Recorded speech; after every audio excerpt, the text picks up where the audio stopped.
and welcome. Thank you for joining me for another review here today. I have another Papo Dinosaur figure review for you people. I wasn't sure if I was going to get this video out. Again, I've been hitting the mark every week now. Something that's been very rare here for the past couple years. I have not gotten 9 videos out in 9 weeks for some time. Figured I'd just keep the streak going here while I still can. Holidays, everyone's going to be busy, so I'm not sure how many more videos I'm going to be able to get out before the year's end, so I figured might as well get this one out and keep my streak going while I still am able to. But we're going to be taking a look at the Papo Iguanodon today.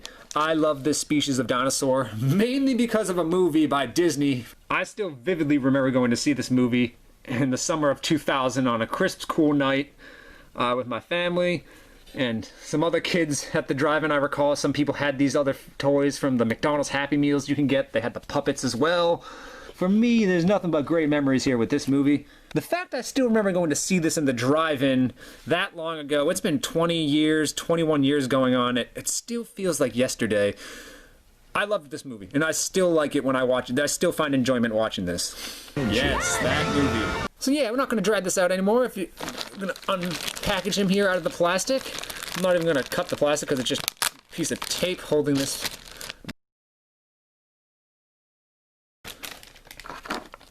cardboard piece for his tail. It's the little plastic base here to help keep his limbs from not being warped during shipping and all. So Iguanodon's a pretty iconic dinosaur. It was one of the first dinosaurs to ever be named and described. I believe second behind Megalosaurus was the first. But yeah, this guy was discovered in the early 1800s. 1825, I believe, is when they gave him his name. And the name Iguanodon actually stands for iguana tooth. His trademark claws here, which scientists originally thought was a horn that went on the tip of his snout, but it was later discovered that it was actually his finger claw, a finger claw that would help him defend himself against predators and or help latch onto a tree branch while he eats. His thumb claws are positioned in a way where it looks like he's just always giving a permanent thumbs up. I've seen some changes over the years from the early 1800s up until now.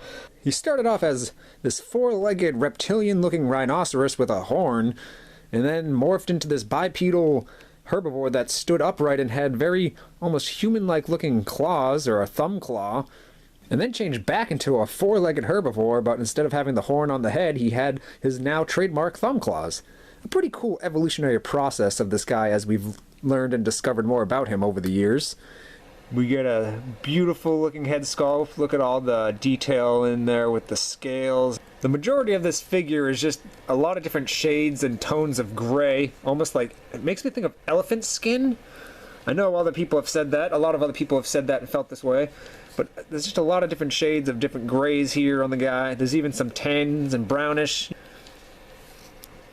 And I almost feel like I see a very light, and I do mean a very light hint of green up here and around the tail-ish, and then along the legs. Not a whole lot of green though. Looks pretty good from the front right there, very nice.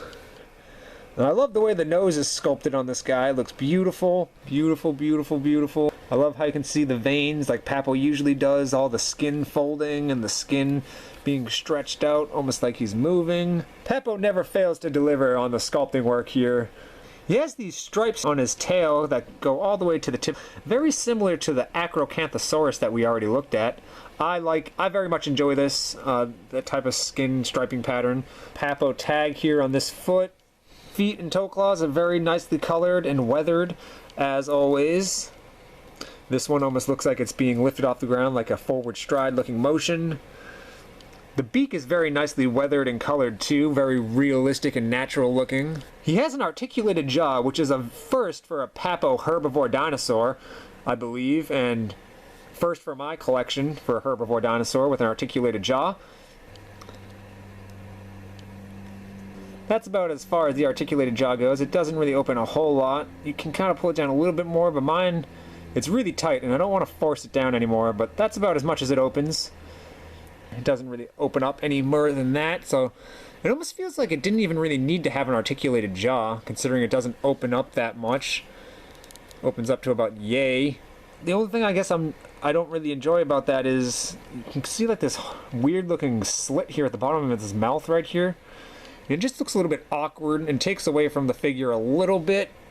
But I mean, if it's on a shelf, especially from this way. It's not as bad on this side, I feel. But I don't know, you can definitely still see it on both sides of this figure, the way you can definitely tell the bottom jaw is supposed to be opened and closed a little bit. Do bear with me, it's very difficult because his mouth doesn't open that much, but you can see the detailing in there on his mouth. He even has a row of teeth there when you look inside. Minus the way the silly jaw looks because it's articulated here on this herbivore, it almost wasn't even needed. Like, they could have just not had an articulated jaw and just had his mouth shut like that, and it still would have been perfect in my opinion. The Papo Iguanodon stands at just under 4 inches tall and about 9.5 inches in length. Do some size comparisons here for you people. Use the Papo Tyrannosaurus. This is how they both size up with each other. Been a while since we've seen the Styracosaurus appear here. Here's another one. Here's the Papo Carnotaurus side by side. Very nice, the Papo Carnotaurus. And lastly, the default that we got to bring in for every size comparison, the Papo Tyrannosaurus. That's just a figure that I feel like a lot of dinosaur lovers and people know this figure. Even if you're not a T-Rex fan, like you know the Papo T-Rex in that stance. Wow. Is this even possible? What? What did you think you were going to document? What did you think you were going to see? Animals? Maybe big iguanas? Fruitcakes. And that about's gonna wrap up my review here. I hope you guys enjoyed. Don't forget to thumbs the video up and leave a comment down below and tell me what you think of this Papo dinosaur. Are you going to be adding him into your collection? Like with all the Papo dinosaurs, I give him a recommendation. You should at least check him out or consider him for your collection. I very much enjoy him. Just a very special thanks to all my fans and viewers who support me and support this channel. You guys are the best. We're approaching 3 million total views across all my videos. We should be hitting that by year's end or just after year's end. It doesn't really matter. But that's a milestone that's been kind of in the pipeline, gonna happen. Have a great weekend. Take care. And until the next review, JP Toys 97 signing off.